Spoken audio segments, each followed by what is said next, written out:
Hello, magandang gabi sa inyo lahat. So, may bagong episode na naman ang misteryo na lagi natin nire-reakan.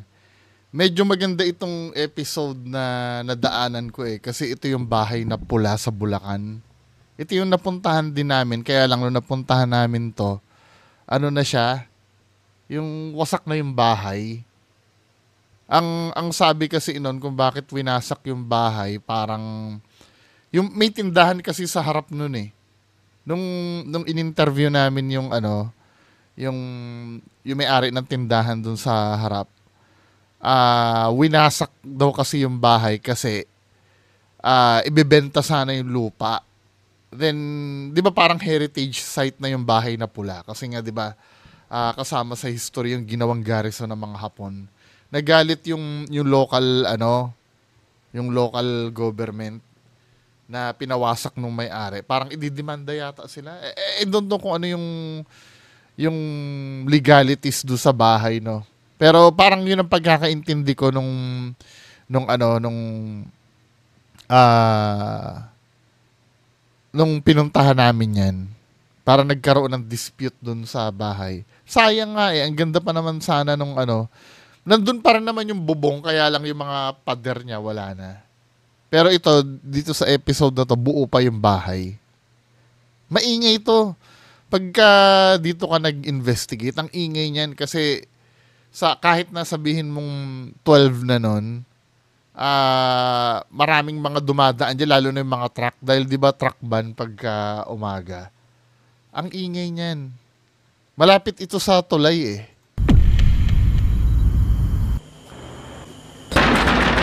Hoy! Maganda kasama si Adam. May problema ka ba dyan?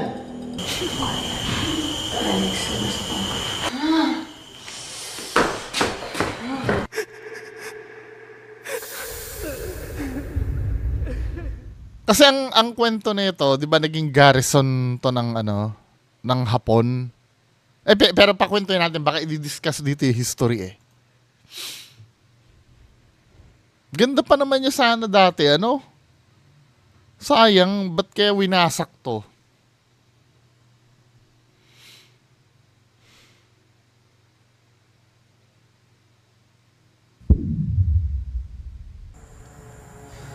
Itinuturing na isang landmark dito sa San Ildefonso, Bulacan ang bahay na ito na kung tawagin ay ang bahay na pula. Dalawa ang dahilan kung bakit ito naging popular. Una, dahil sa kanyang bahagi noong kasaysayan ng panahon ng mga Hapon. At pangalawa, dahil sa reputasyon niya na pagiging tahanan ng katatakutan. O si Ryan Eigenman, buksan ang mga mata, talasan ng pandinig. Andiyan na naman yung may kadena no? Something's with us, dude. We're not alone. Ayaw niya pumasok tayo doon. Dahil ang mundo ay nababalot ng misteryo. Sa totoo lang, sa dalas kong manood ng episode nito, yung may daladalang EMF meter yung si Rob, parang dinidefeat niya na yung purpose nung pagdadala niya 'Di ba? Tapos hindi ko alam ano ba 'yung psychic din ba siya? Or kasi siya yung ironic, 'di ba? Kasama si Ma'am Ana de la Cruz tapos si Sir Alex, no? Yun yung dalawang psychic Tapos si Rob yung may daladalang gadget. Minsan napapansin ko siya yung nagli-lead do sa dalawang psychic, yung parang ayaw niya dito, ayaw na nandito tayo, tapos sasakyan ng dalawang psychic na hindi ko nagigets yung point. Na supposed to be, kung nakakakita yung yung lalo na si Ma'am Ana de la Cruz, dapat siya yung nagli-lead Kaya gabi may nagalit sa akin na, ewan ko, fan yata ni Ma'am Ana de la Cruz yun. Talaga namang kaduda-duda naman talaga yung kanyang ginagawa. Kasi siguro, kung first time mo mapapanood si Ma'am Ana de la Cruz, feeling mo talaga, totoo yung yung nangyayari. Pero, ito yung sinasabi ko, di ba?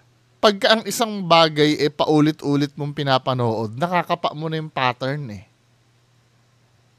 Diba? Dito kaya masusuka uli kaya siya? Kasi kadalasan yan ang nangyayari, masusuka eh. Ang ganon. Dahil sa pulang pintura na ginamit sa bubong, dingding, rehas, at halos lahat ng parte ng bahay. Ang may-ari nito si Potenciano Ilusorio. Sa kwento nung tatay ko, nung tayo ito, 1930. Nangyari ito 1931. 1930. Bali, 1 taong ginawa ito. Bago bago mag World War II. 1930. Nang dumating ang mga Hapon noong World War II, napilitan raw umalis ang pamilya Ilusorio dahil ginawa itong garrison ng mga mananakop.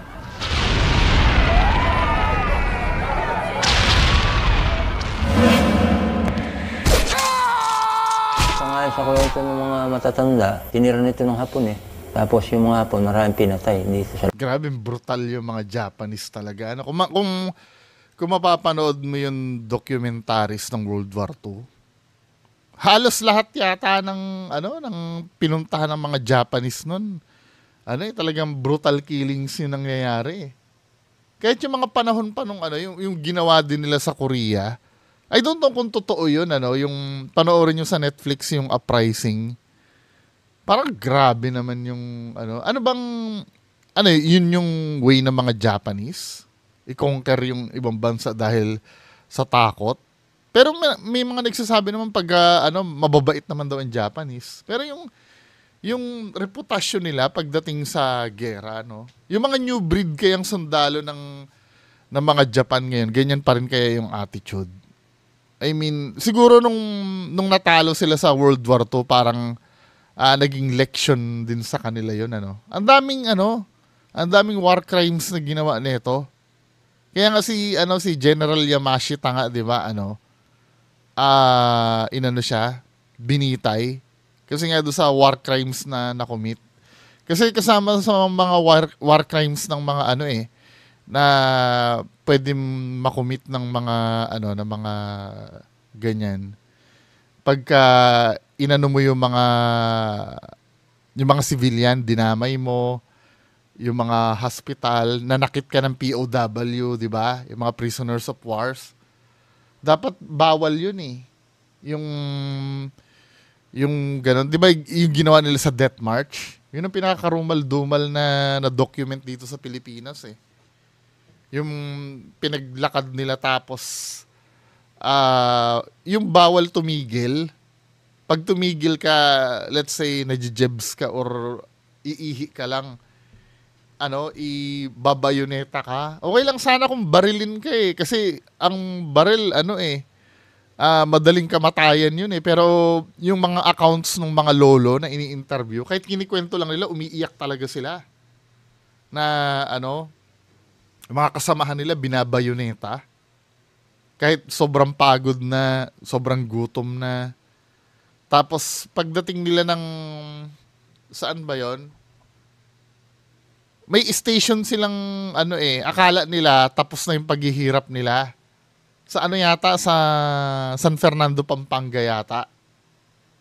Parang akala nila makakapahinga na sila. Ang ginawa sa kanila ng mga Hapon, siniksik sila sa sa mga tren, sa bago ng tren papuntang Capas, Tarlac. Kaya nga, isa sa magandang investigate do sa San Fernando train station eh. Doon naka-display yung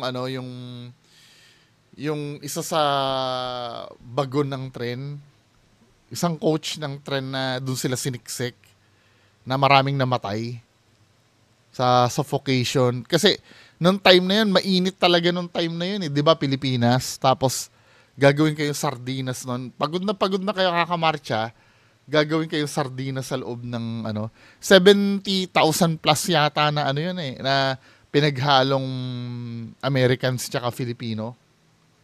Yung ng pinahirapan ng mga Japanese.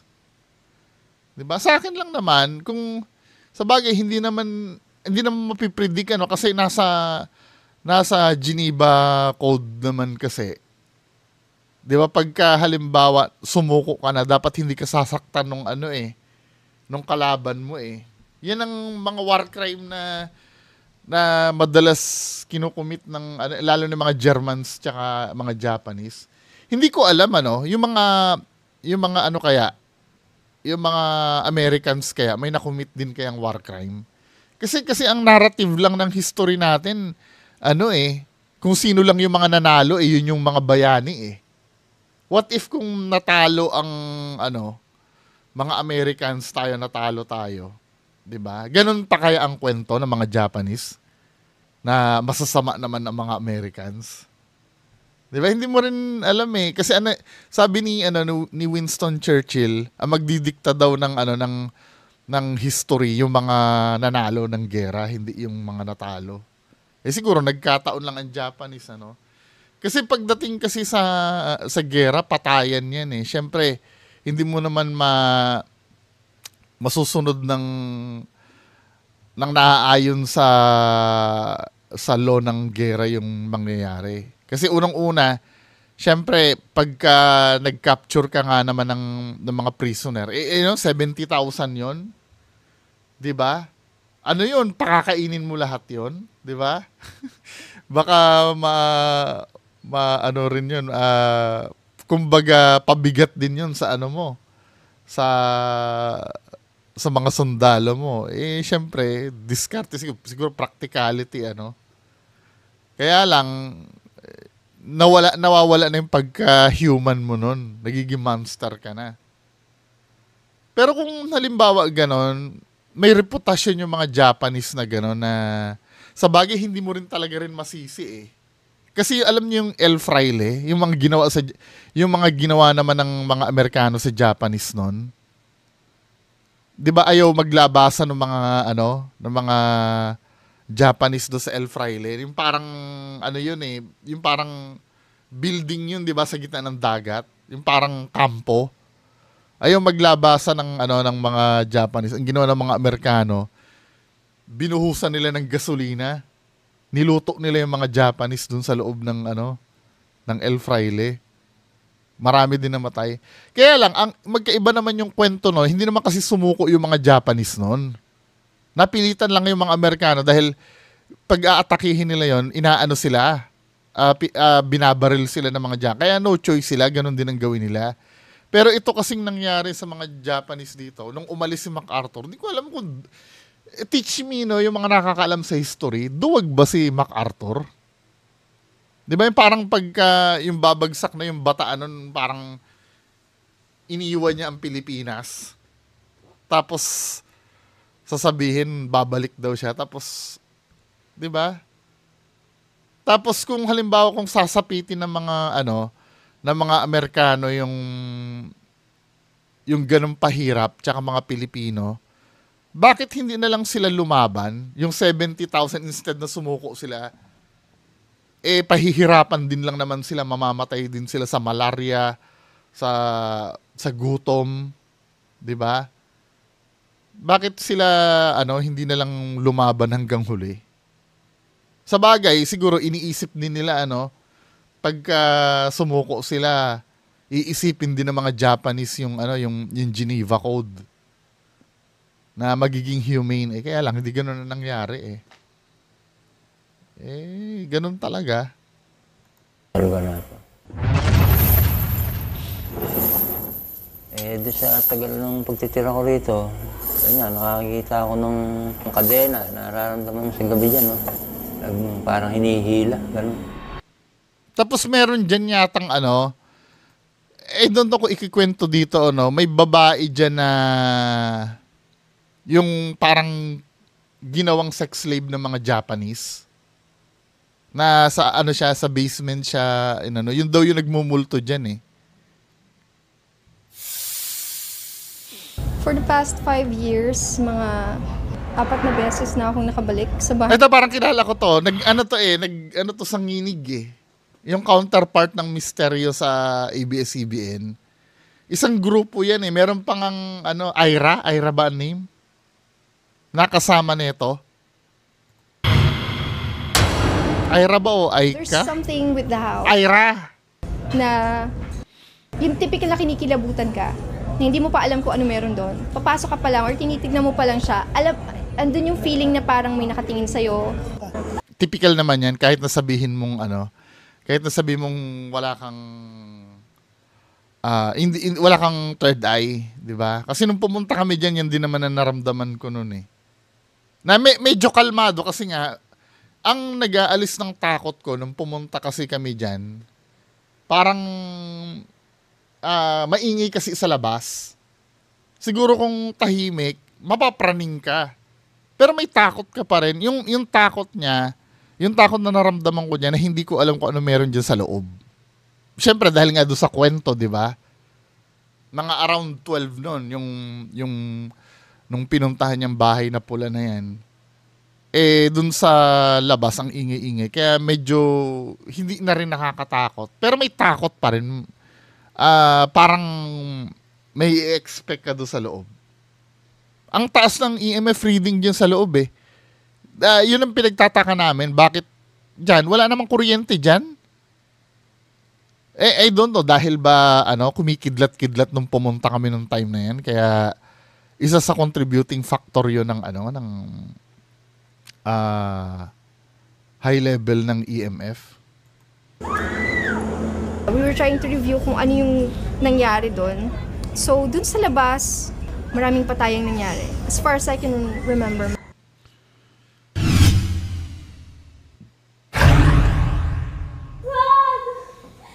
Ito na nga yata yung kwento na yun. Maraming mga babaeng minamaltrato. Nag-iiyakan dun sa loob ng tapos naka sila sa isang corner. Ba't yung mga Japanese, nasa gera na nga inuuna pa yung mga ganyang bagay? No? Hindi ba nila matiis? Baawa na po kayo! Baawa na po kayo! Baawa na po kayo! Baawa na po kayo!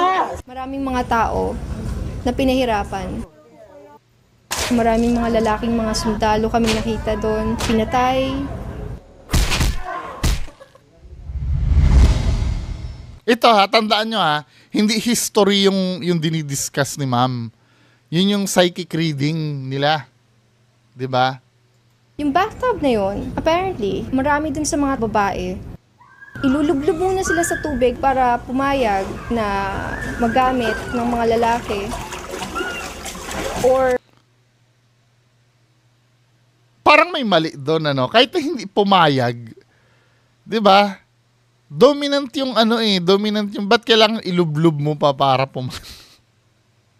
Pwede mo naman pwersahin Tsaka isa pa, ganito yung bathtub ba na yan, ginawa ba yan nung World War II? Parang hindi ako naniniwala, may bathtub na ba nun? May tissue holder na ba nun? Nung World War. Tingnan nga kailan ba na-invento ang tissue paper. Ayan, nag-conduct ako ng konting research sa toilet paper. Kasi ito, modern toilet paper dispenser itong nandyan. I don't think na na World War era yan. Kasi yung commercially available na toilet paper, yung Kleenex ang brand. Kleenex Alam niyo yung Kleenex na brand? Nag-start sila 1950s. Pero yung toilet paper noon pa yan. Kaya lang yung mga toilet paper nung araw, hindi pa namamanufacture dito sa Pilipinas. 'Di ba? Kung magkakaroon man tayo ng product nun, kung magkakaroon tayo ng product nun, ng toilet paper, ini-import, pero I don't think na ganito ka-modern yung dispenser nun. Ang pinaka-modern, ayon doon sa nabasa ko, 1950s, tapos na ang gera. 'Di ba? 1950s, commercial, gawa ng Kimberly-Clark na company. Commercially available na toilet paper. At ang mga Pilipino, hindi naman nagto-toilet paper noon 'Di ba? Kung pag-aari man ng Pilipino. Tsaka itong bathtub na to, I don't know kung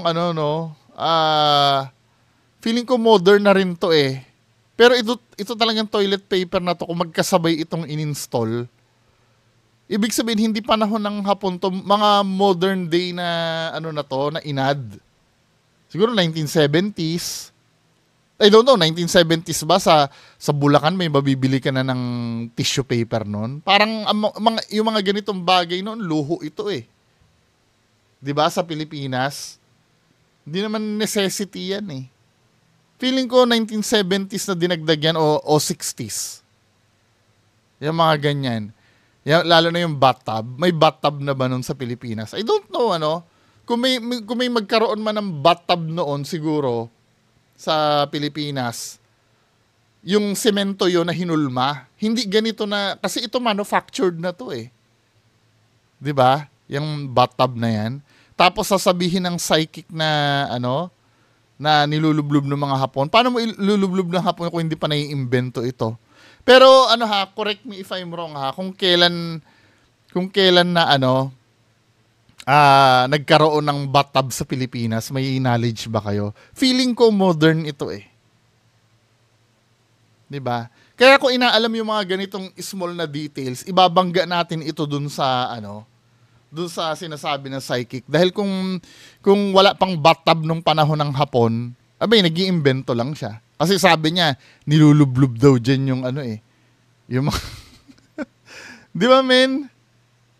Pero bahala kayo, pero pakitulungan ako magtulungan tayo.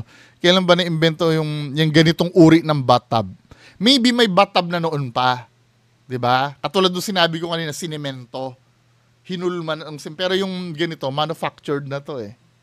Lalo naman na itong toilet paper dispenser na to. 'Di ba? We don't know. Kayo, bahala kayo, no? Modern na to, men eh. Marami dun sa mga babae, ilulublob muna sila sa tubig para pumayag na magamit ng mga lalaki, or to a point na sila ay unconscious na, or marami ring mga taong nagpapakamatay na doon. Dahil na rin sa Ito, yung maraming tao nagpapakamatay doon. I mean, isa rin sa ano yun eh, sa kwento na parang hindi ko matanggap kasi magpapakamatay ka, pupunta ka pa diyan para diyan ka magpakamatay. 'Di ba, man? Hindi ko na kukuha yung logic eh. Pwede ka naman doon sa bahay nyo, doon ka magpakamatay. Pero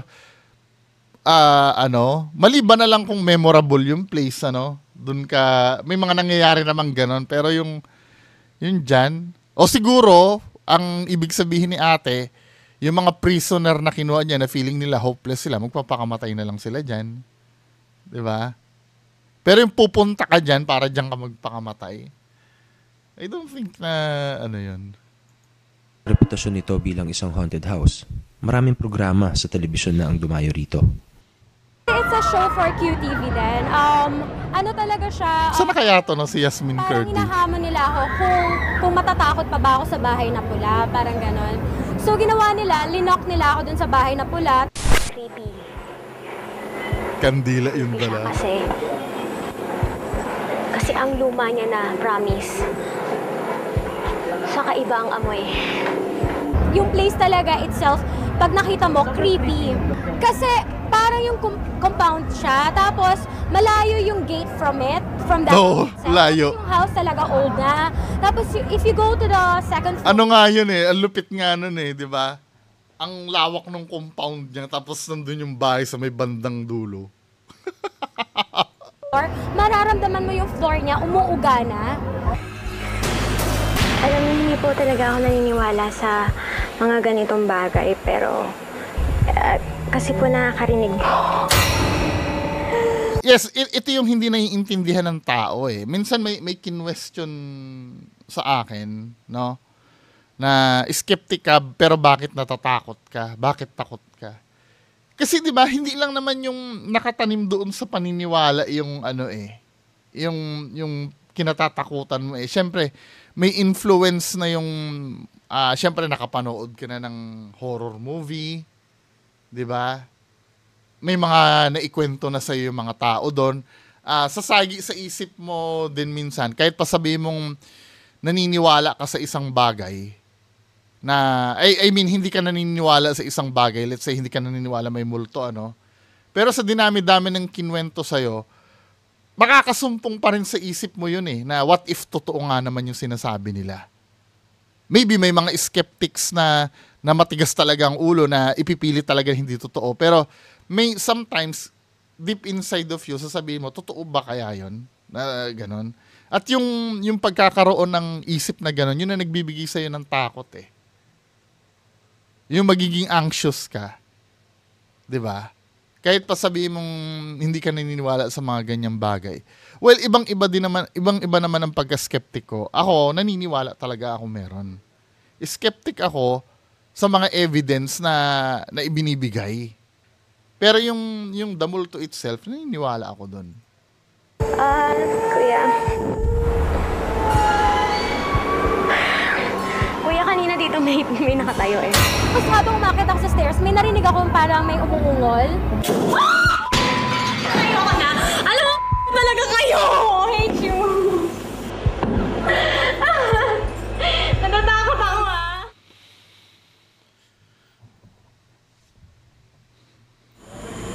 Alex, Rob, Ana, kasama ako. Yan na, si Ma'am Ana de la Cruz. So, anything you guys want to say before we go in?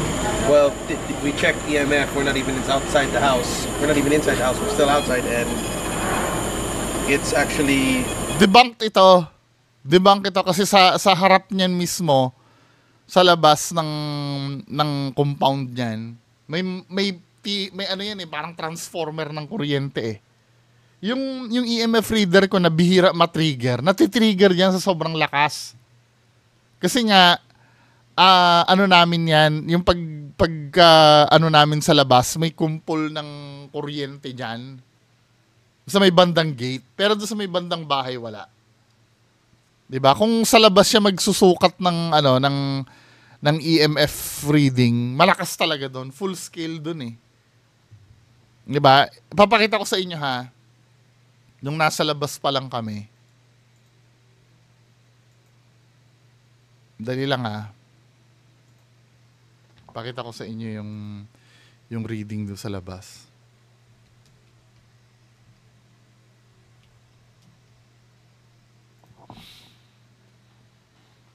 Ito yan yung pinuntahan. Yung pinuntahan namin, giba-giba na yan eh. So, doon sa start, saan ba banda yun? Dito pa lang sa start na to. Ayan o. Wawala agad yung... Kasi nga, just sa may... Operation kami ni Bungo TV, ayan.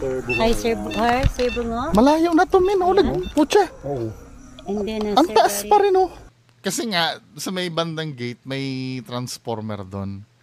Panoorin nyo to, naituro ni Sir Gary yan eh. Yang reading na yan eh. So yun, pag nasa labas ka, ano talaga? Yeah, very strong. Una naming inimbisgahan ang kwarto rito sa first floor.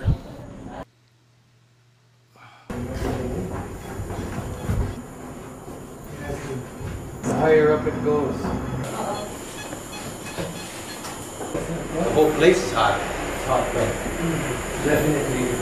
Feel mo naman yung energy flow. Sa ilalim ng hagdan, isang pinto na papuntang basement ang amin nakita.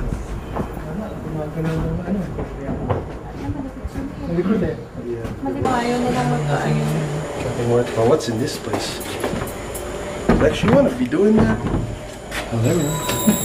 Ilalim ng hagdanan. Go into the basement yun. Wala. Or parang ano? Something's with us, dude. You're not alone. Ayaw niya pumasok tayo doon. We'll leave it alone. Okay, sorry. No pa. Well, what's in this place? Lex, you wanna be doing that? Ilalim ng hagdanan. Go into the basement yun. Wala. Or parang ano? Something's with us, dude. You're not alone. Ayaw niya pumasok tayo doon. We'll leave it alone. Okay, sorry. No pa. Sa sala,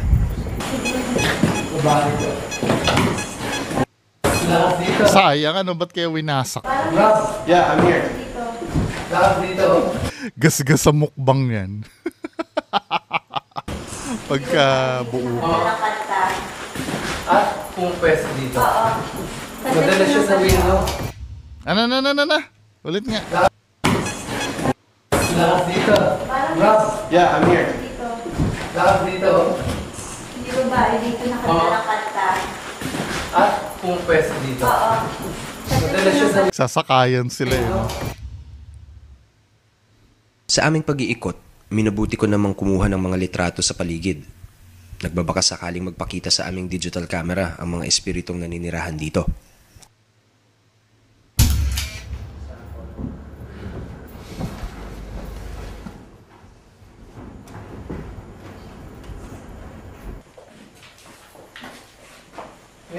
Sa kusina, huminto ang pagtunog ng EMF detector ni Rob. The EMF is not really jumping around, so whatever it is, it's mobile. Yeah. It's not stuck here. At least it doesn't want to be Hindi mo rin kasi pwedeng sabihin mobile. Kasi gumagalaw ka eh. Kung doon sa isang sulok, tumutunog doon, bigyan mo siya ng siguro kahit mga 10 minutes, no? Pag nawala siya doon sa part na yon, ibig sabihin mobile yon. Pero kung ikaw yung gumagalaw, syempre ikaw yung aalis eh. Hanggang sa itinapat niya ito sa sahig. Notice there are no power lines here. Oo, yeah, tama. Tama yung sinabi niya. Walang power lines doon. Nagtataka kami dyan eh. Kung ba't Be ang takas anything that can be attributed to electricity. Nako, ng papel. Lalagyan niya ng Owel yan mamaya.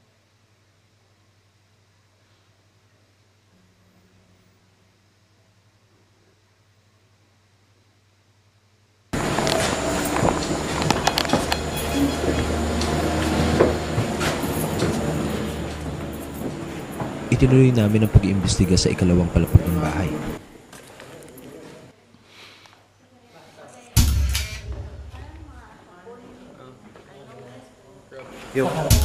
At tuloy din ang pagtaas ng level ng electromagnetic field ayon sa EMF meter ni Rob, lalo na sa sinasabing bathtub. See, it's right here, dude. Yeah. And it's leaving. My hand feels weird. Pwede yun. Biglang nawawala. Okay, we have another one coming right here. Yeah. This is not the kid. Why don't you take a shot, Ryan, right here? Here, yeah. A picture. Yeah. Okay, yeah. Just take a picture of me for all I care. It's not a kid daw. Hindi naman talaga bata. Ba't magkakaroon ng bata? Okay. Constant yun eh. Yung reading eh. Bigyan nyo sana muna kahit siguro 5 minutes or 10 minutes kung aalis yun. Pag hindi aalis yun, hindi multo yun. Gaya ng nangyari bago kami pumasok ng bahay, wala na naman tigil ang pagsagap ng EMF sa mismong harapan ng bahay. Right here. This spot. Oo, And ganyan. there's nothing that can... Tama, yung reading dyan, na-validate din namin yan eh. Yung sa may bandang gate, hindi rin nawawala yung reading dyan eh. Yan ang isa sa So, ibig sabihin, debunk yung theory namin na nagaling sa,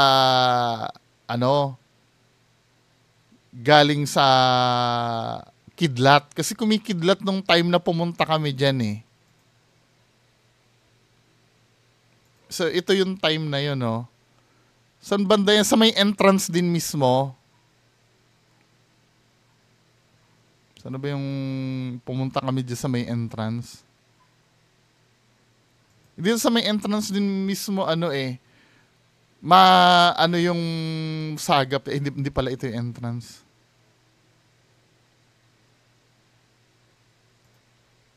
Saan ba yun? Ito, dito sa may entrance na to, yan. Kasi giba na yan, men eh. Malakas din ang sagap dyan, oh. Pati yung, yan ko lang naranasan yung digital EMF reader ko na mahirap i-trigger. Ay, nati-trigger dyan, tumutunog pa. Hindi ko maintindihan. Feeling ko hindi na paranormal yan eh. Kasi constant ito 0 dito, ano. Pagdating dun sa may entrance may reading eh. Ayan o, andyan kasi si Sir Gary dyan sa harap na yan. Ayun o, nakikita nyo yung EMF reader ni Sir Gary doon. Full scale yan. Yan. Ano ba sasabihin dyan?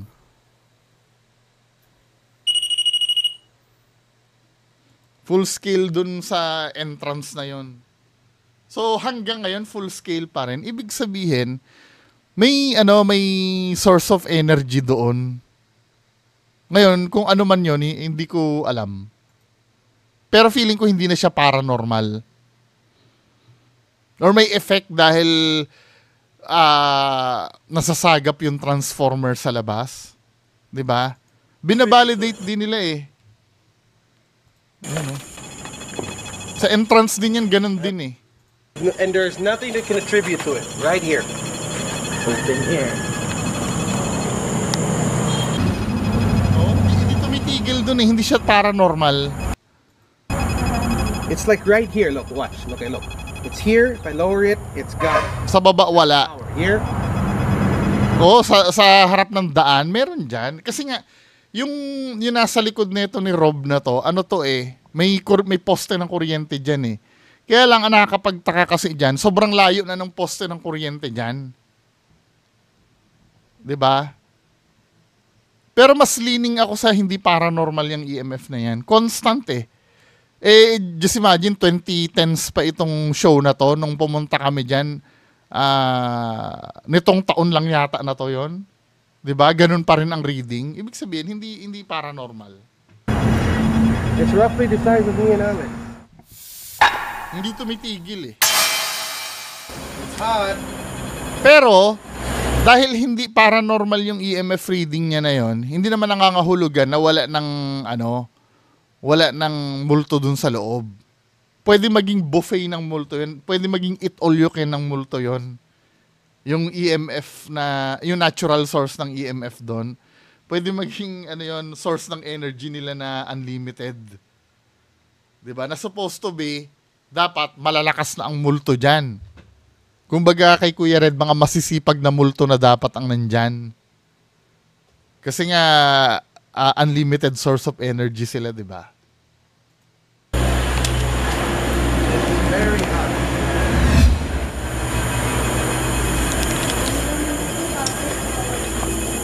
No, kapre na naman si Ma'am Ana de la Cruz daw. May kapre na naman. Masusuka na naman to siguro. Sabing gano'n, no? Ano lang meron dito, kapre saka white lady daw.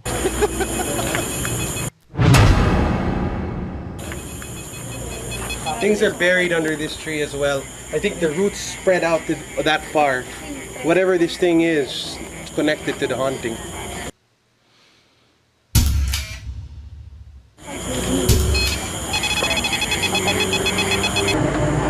Yung white lady, madalas lang nandito siya. White lady na naman.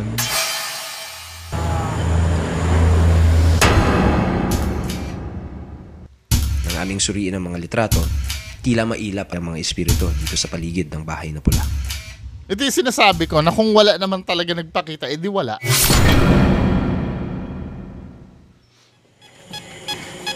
It's right here. Pagkatapos ikutin ng paranormal experts, Ako kung halimbawa ganyan, inconclusive na yung result ng EMF, wag nang gamitin. Kasi diyan ka na lang magpo-focus eh. Isa rin sa pagkakamali ko yan, nung pumunta kami ng bahay Tisa, hindi ko na na-enjoy yung investigation kasi nag-focus na ako dito. Kakahanap ng reading. na sina Alex Angeles, Ana de la Cruz at Rob Rubin ang buong bahay na pula. Nakumpirma nila na may mga elementong umanong nagpaparamdam dito. At sa pagkakataong ito, si Adam Reyes naman, isa rin ang investigator ang mag-iikot sa sinasabing haunted house. First thing I can comment about the house, I wouldn't be surprised if a lot of people would be afraid of this house. Dahil one thing, architecture says a lot. For example, if you have used long vertical pillars, this is actually psychologically, ang effect ng vertical pillar design is something which is affronting. It's something which is strong, which induces authority. Ganun pala. Kaya pala yung mga yung mga government building minsan may mga pillars, may psychological effect pala yon na pwede siyang magmukhang intimidating yung lugar. The floor on where you stand on can greatly affect how you feel. Example, if you stand here, you're gonna feel as if you're being pushed out of the house. Yung mga psychic na nasa likod, nakatingin sa kanya. Not because there's something supernatural, but because the floor is tilted backwards. It's gravity which is pulling you back. Pero kalimitan, yung mga nanonood sa ganito, mababad trip kay Adam eh. 'Di ba? Sa bagay, mga kababayan ko, dapat ganitong uri ng ghost hunting yung inaano nyo, tinatangkilik nyo yung kay Adam eh. Kasi ito talaga yung totoo. Ini-explain sa inyo yung totoo. Kalimitan kasi sa mga kababayan natin, mas gusto yung may nakita akong kapre, may nakita akong ganyan. Minsan nga, napapansin ko, yung pagre-read ng EMF kasi, katulad nung kanina, minsan naaabuso na eh. Minsan kinakapitalize na rin na parang ginagawa na nilang ghost tube yung EMF reader. Na kapag ka pumalo, ay multo na agad. 'Di ba? Kapag pumalo ang EMF kasi, you have to understand na ito kailangan intindihin mo na ang EMF ay hindi naman dinesign yan para makadetect ng multo. 'Di ba? Dinesign yan para makadetect ng EMF, electromagnetic field. Tama? Ang electromagnetic field ay based on science 'yon. Naniniwala lang na yung mga multo ay gawa sa electromagnetic field kaya ginagamit ang EMF meter sa ghost hunting. Pero never siyang ginawa na pang-detect talaga ng multo.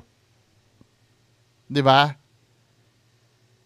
Nagigets yung ibig ko sabihin, kumbaga sa glutathione, ang glutathione kasi, hindi naman talaga inimbento yan para pampaputi ng skin eh.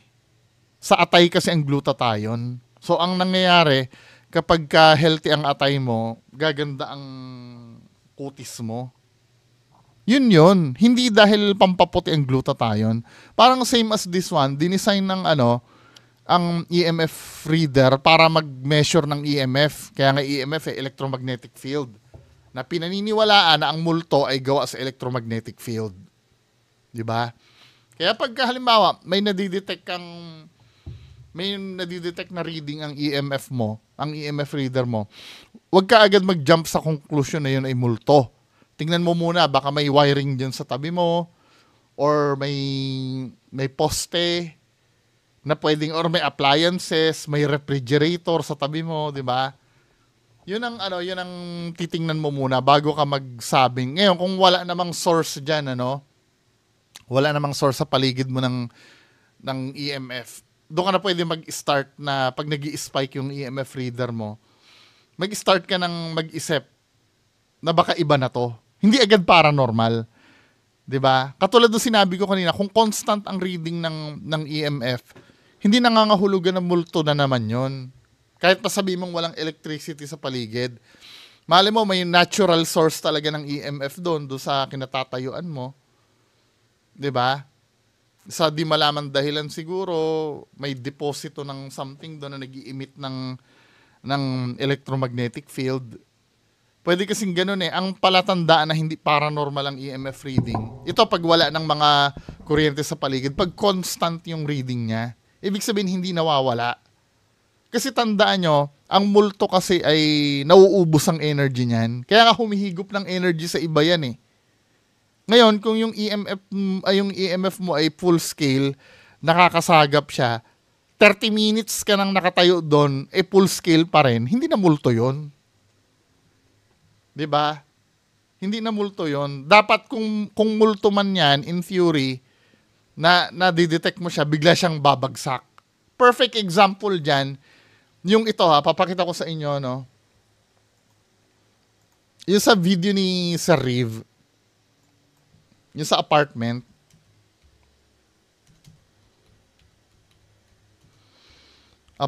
ni Sir Lance to eh. Ito yung yung bandang ito, apartment 812. Bandang dulo ng apartment nila Sir Lance na talagang pinaniniwala na haunted daw to. Gusto nyo ba mag-overnight ako dito? Dito ako matulog. Sa apartment na yan. May pag-uusap na kami eh. 'Di ba? Halloween special or ano. Pero ito ito makikita nyo dito. Ito yung perfect example. Pero ano pa rin, nasa sa inyo pa rin Nasa sa inyo pa rin. Pero ito yung perfect example kasi na ito ay moving yung entity dito. Tingnan mo 밑으로 내려오라고 그랬잖아. 그냥 밑으로 내려오라고 하긴 했어요. 내려올까? Yan, baseline pa rin yan. Considered as baseline. It's crazy. 야, 밑으로 내려가면서 녹음을 한번 해보자. Baseline yan, yung ganyan. Make it stop. So we can go down. 우리가 멈출 수 있게, 우리가 내려갈 수 있게 멈춰줄 수 있어? So stop? Di ba? Nung sinabing make it stop, pinatigil niya. Nagre-respond intelligent. Nawala na yung reading. Kanina may reading Tingnan nyo Make diba? it stop. Para makababa na. Ay, So sorry, we can hindi go nyo pala down. 우리가 멈출 수 있게, 우리가 내려갈 수 있게 멈춰줄 수 있어? So stop? Oh, bigla tumigil, di ba? Yun ang perfect example na itong, kung anong meron man dyan, pero hindi ko pa sinasabing paranormal yan moving. Nung inutosan tumigil. Di ba? Press 1 kung gusto nyo na matulog ako dyan. Just sa apartment na yan. Apartment 812, di ba? Anyway, proceed tayo doon sa main topic. Itong bahay na pula. There's a hollow space underneath the house. Hollow spaces like this cause feeling of kung minsan being sucked down underneath. Dahil, kumbaga ang pakiramdam kasi ng house is parang lumulutang ka. Unlike pag solid cement, kumbaga stable. Confident ka. Isang paraan din daw para mapatunayan kung meron o walang kakaibang elemento dito ay sa pamamagitan ng kompas. So, it's stable. Compass is stable. Yan, compass, pinaka-OG na EMF meter yan Hindi pa nai-invento ang EMF meter. Yan ang ginagamit ng mga OG na ghost hunter. Yang compass. Bakit kamo? Kasi compass sensitive sa magnetic field yan Kailangan ng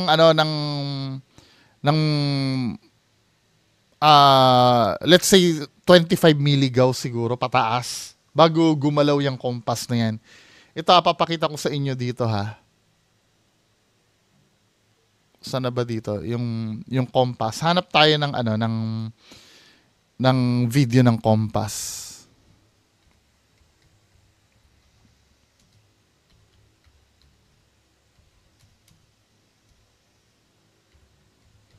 Para makita nyo.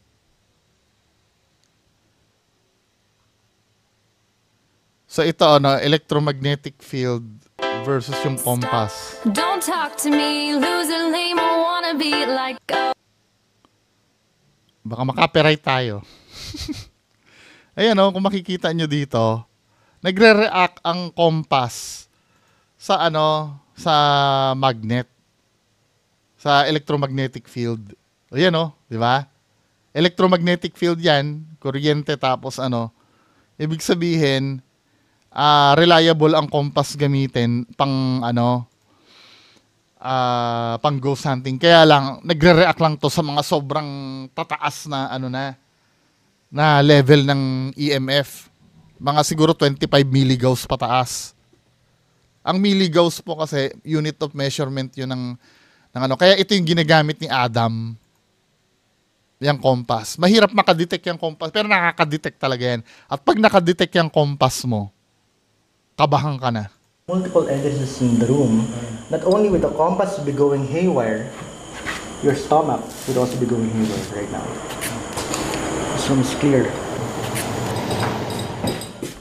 Ininspeksyonan din ni Adam ang maliit na kwarto sa ilalim ng hagdan na ayon sa pagsiyasat ng grupo ni Rob ay di umano'y may malakas na presensya. Hindi entity ang problema dito. It's not the entity. It's the wood. Look at the wood. Yan ang umipit. It's the wood. It's because the door hinge. You're not supposed to push it. You're supposed to pull it. Do we have a crowbar? I wanna pull this out. Supposed to be, mga kababayan ko, mga ganitong uri ng ghost hunting dapat kayo nag-e-enjoy eh. Yung yung pagtuklas kung ano yung totoo. 'Di ba? Kaya lang napapansin ko sa mga kababayan natin, takot sila sa totoo. Ayaw nilang manood ng totoo. Gusto nila yung binobola-bola na ay, may nakita akong kapre. Dapat ito yung mga interesting part para sa inyo. Dito dapat kayo na-entice manood sa mga ganito, yung ine-explain yung mga bagay, bakit ganun ang nararamdaman mo. 'Di ba? Hindi kayo nakafocus na lagi doon sa fantasy lang. Kaya lang, it's too far in. Stuck talaga siya. Kawang door. Kasi ito, nagiging skeptic lang naman si Adam doon sa part na dapat talagang ka-skeptican eh. Kasi gumagamit din naman siya, kinetic bell nga gumagamit ito eh. Yung mga OG tools na pang ghost hunter, di ba? Pero inside, there's nothing at all. Inside, wala lang. It's just...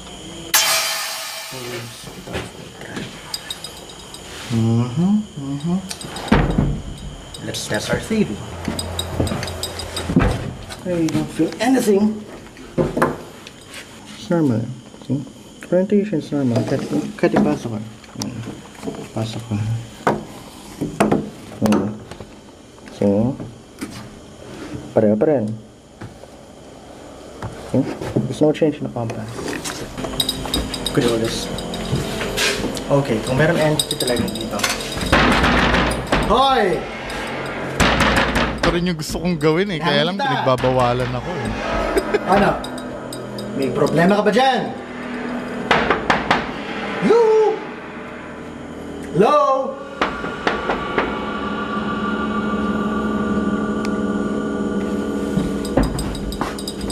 Hello? Standard. Ipinaliwanag din ni Adam ang maaaring dahilan kung bakit may nakuhang malakas na reading ang EMF scanner ni Rob sa lugar na ito.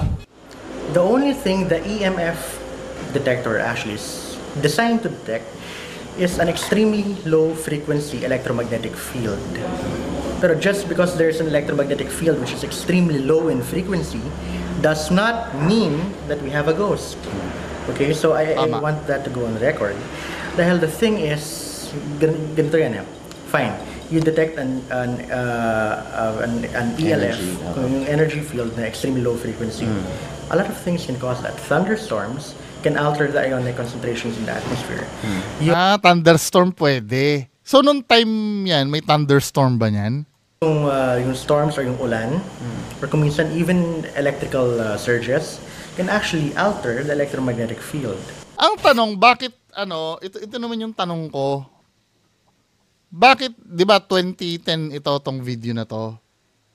2010 yan, mataas sa reading. Nung pumunta kami dyan 2024, mataas pa rin ang reading. Parehas na thunderstorm nung pumunta kami. Yes. Ano yun? At bukod pa sa compass, maaari din daw madetect ng crystal ball na may lamang tubig at ng kinetic bell. Kaya kinetic bell. Kung maraming entities dito sa lugar na to. Tingnan mo, ano rin naman siya, naniniwala din naman siya sa ganyan. Should start moving by itself. The pendulum should start moving by itself once it is stopped. Center ko ng compass. Hindi gumagana yung tubig. Itong kinetic bell ko ay medyo matigas ang ulo dahil matagal siya set up. Kung merong namamalagi at nagbumulto dito sa bahay na pula, pag nilagay at nilapag ko yung mga equipment ko na yan, agad-agad sila magre-react dahil may mensahe kasi sila gustong iparating. There's something that they want to speak of. Dahil hindi magmumulto ang isang multo kung wala silang gustong ipahiwatig. Sunod niyang ininspeksyonan ang second floor ng bahay. At katulad sa baba, ang sahig din daw dito sa second floor ay nagdudulot ng kakaibang pakiramdam sa lugar. Magnified ang sound dito. A tiny sound can actually, for example, yung mga badaan dito. Kaya kahit malayo sila na nasa highway, kumbaga na-intensify dito dahil this whole area acts as a sound chamber. Huling pinuntahan ni Adam ang banyo, kung saan di umano'y maraming babae ang pinaslang noong panahon ng Hapon. Habang ini-inspeksyon ang bathtub gamit ang kompas, biglang nagbago ang direksyon nito. Ibig sabihin ba nito ay may presensya na gusto magparamdam?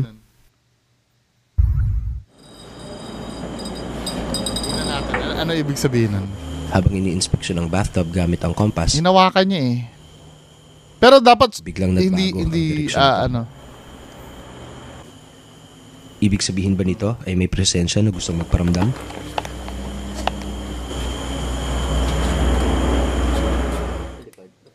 Nagsindi si Adam ng kandila. Ba't sinagot yun? At saka hinimok ang di umano'y multo na mukhang ano siya.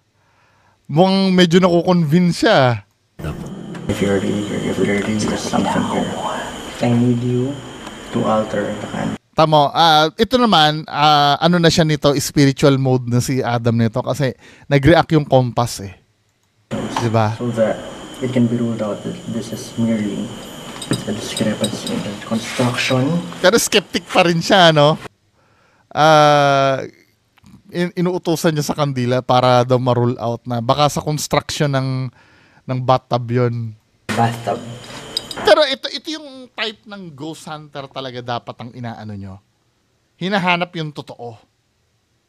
Kasi supposed to be dapat nung gumalaw yung compass, ano na siya dun, convinced na may multo na siya dun eh. Pero talagang kinukonfirm niya talaga. The direction of flame ng candles should be uniform, correct? Uniform.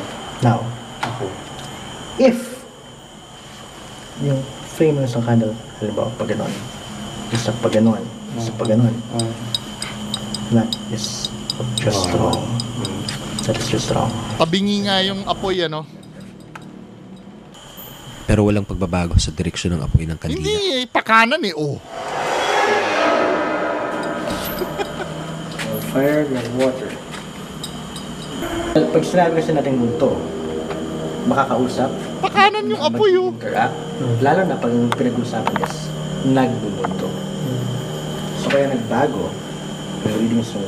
Lahat ng compass, bawat isang lugar ko na ilagay yung isang compass, lahat puro iba-iba yung readings.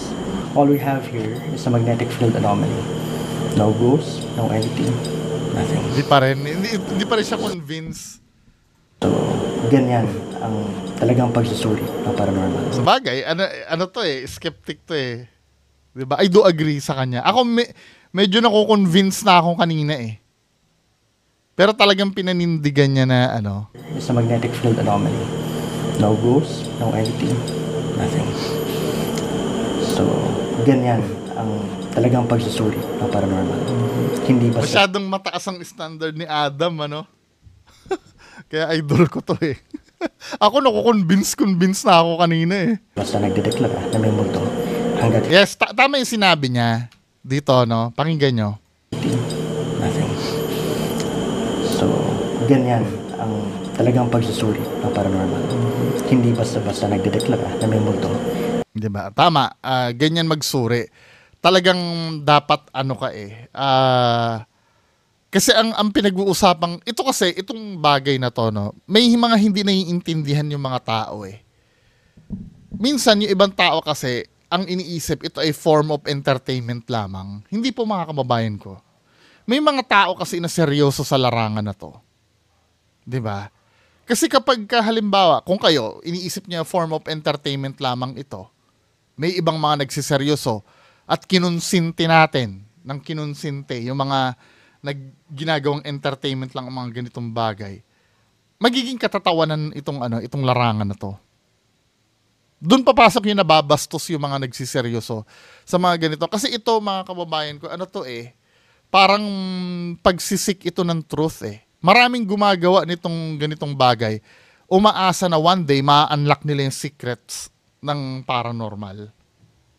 Diba? Mabibridge nila yung gap between science tsaka paranormal. Diba? Kaya kung kayo, nagde-demand kayo ng respeto sa mga videos na nilalabas ng idol nyo, ganun din sa mga nagsusuri ng paranormal. Diba? Paano magkakaroon ng respeto sa bawat isa? Kung ikaw, alam mong pamemeke ang ginagawa mo at ikaw ay ang layunin mo lang ay mang-entertain lang ng tao, sabihin mo. Diba? Sabihin mo yung totoo. Na kami po ay gumagawa lang ng video na to para bigyan ng kaligayahan yung mga wala na pong ibang reason kundi yun lang. Yun. Diba? At itong mga seryoso, ganun din naman Wala na rin pakialam sa inyo Pero kung kayo ay nagpapanggap katulad ng mga talaga nagsiseryoso, ang kapal ng mukha nyo na mag-demand kayo ng respeto sa ibang tao. Diba? Yan ang nafi-fail na maintindihan ng mga ng mga panatiko ng mga peking ghost hunter. Diba? Unang-una, sa totoo lang, kapag gumawa kayo ng peke, hindi naman bawal yun Diba? Hindi naman bawal yun Doon na papasok yung sinasabi nyo na para na lang kayo nanonood ng pelikula. Diba? Kaya lang, ang nagiging problem doon, hindi nyo kasi aminin na hindi totoo yung ginagawa nyo. Importante ba yon? Yes, importante yon. Kasi itong mga taong gumugugol ng panahon sa pag-i-investigate na to, diba? At lalo na yung mga enthusiast talaga na naghahanap din ng katotohanan tungkol dito. Sa kanila, sagrado yung ganyang bagay Tapos kayo, gagaguhin nyo lang ng gagaguhin. Abay, mahiya naman kayo sa balat nyo. Diba? Hanggat hindi sinusuri lahat ng mga probabilities o posibilidad. Katulad nito, sinabi niya. Hanggat hindi sinusuri lahat ng mga hanggat hindi sinusuri daw lahat ng probabilities. Ipinagpatuloy ng Misteryo Team ang pagsisiyasat sa bahay na pula. At sa pagkakataong ito, pumili sila ng 2 lugar sa bahay na ayon sa ilang saksi ay may nagpaparamdam. 1 oras silang mananatili rito habang may mga kamerang nakatutok sa kanila. Nakapwesto sina Ana at Alex sa kusina sa first floor. Samantalang si Adam naman ay nasa CR sa second floor.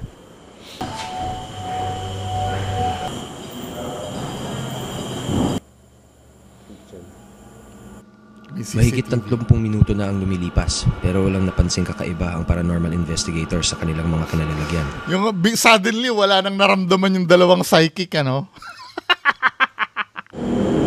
to 6 yan ang basa. 30 minutes na walang naramdaman. 6 a.m. Wala pa. Manifest. Patapos na sana ang aming investigasyon nang may naramdaman sina Alex at Ana sa kanilang pwesto. Talagang yung 2 psychic. Sa bagay, psychic sila Tingnan natin ano mararamdaman. Dito napapasok yung since nandito kami, kailangan may mangyari. Di ba? Ang una nagsabi, si Sir Alex. Sabi ni Sir Alex, sumasakit ang ulo ko. Parang sumasakit ang ulo ko. Sabi naman, bigla sinundan naman ni Ma'am Ana. Hindi ko na siya kaya. Hindi ko na kaya.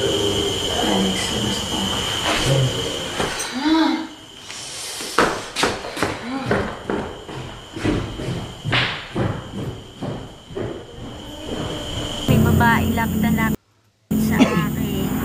Kasi talagang ano na yung katawan ko, pinipigilan. Ito yung hindi ko naiintindihan minsan kung sino pa yung skeptic na nandoon, wala namang nangyayari. At kayang-kaya ng skeptic. Supposed to be, itong mga psychic na to, dapat alam nila yan Minsan nga matatapang pa yung mga yan hindi nyo ko kaya, ganun pa yung mga yan. Pero minsan, di ba, nagtataka ka ba't biglang hindi nila na kinakaya? Di ba? Parang sila pa yung unang susuko na supposed to be, no? I know, siguro may reason behind that. Magiging fair naman ako, pero ba't ganon? Unang gusto niya pumasok sa akin.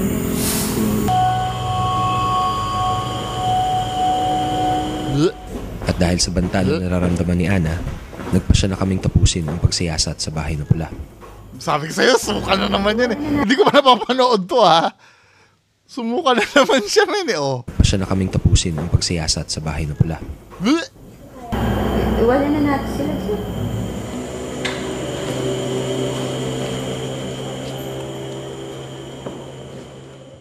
Yung kay Ana kasi, she's a little bit sensitive and she was feeling that there is something that is, trying to penetrate her or get into her. So I told her, papaluin na ba kita?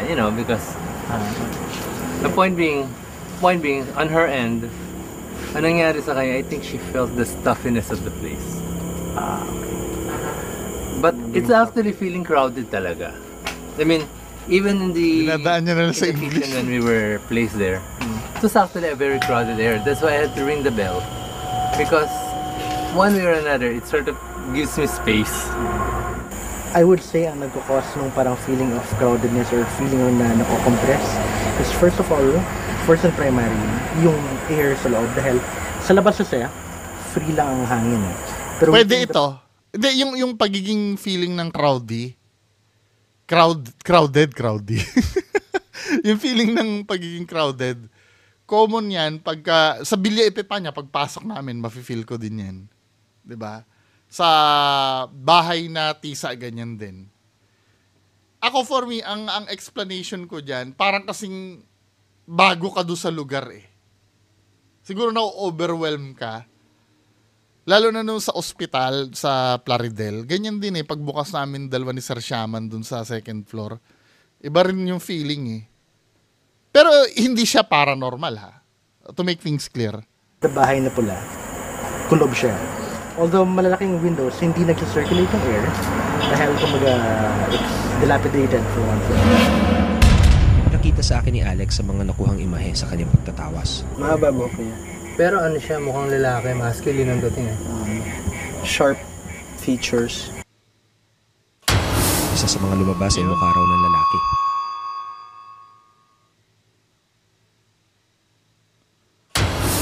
Meron din 3 magkakaibang mukha. Mukha na naman. Babae. Ito yung mata niya. Prominent yung right eye. Very feminine yung features. Imahe ng isang babae at anino ng isang lalaki. Paredolya lang yan eh. Hindi kayo nang maniwala kayo. Matugo, marahas at napakalungkot ng naging kasaysayan ng bahay na pula. Kahit marami na tayong kwentong narinig, tungkol na marami pang kwento ang nananatiling nakabaon sa mga sulok nito. Kagulat naman. Kaya kung hindi man mga kaluluwang na naghuhay ang mga nagpaparamdam dito, ang bahay na pula ay habang panahon na mumultihin pa rin ng kanyang nakaraan.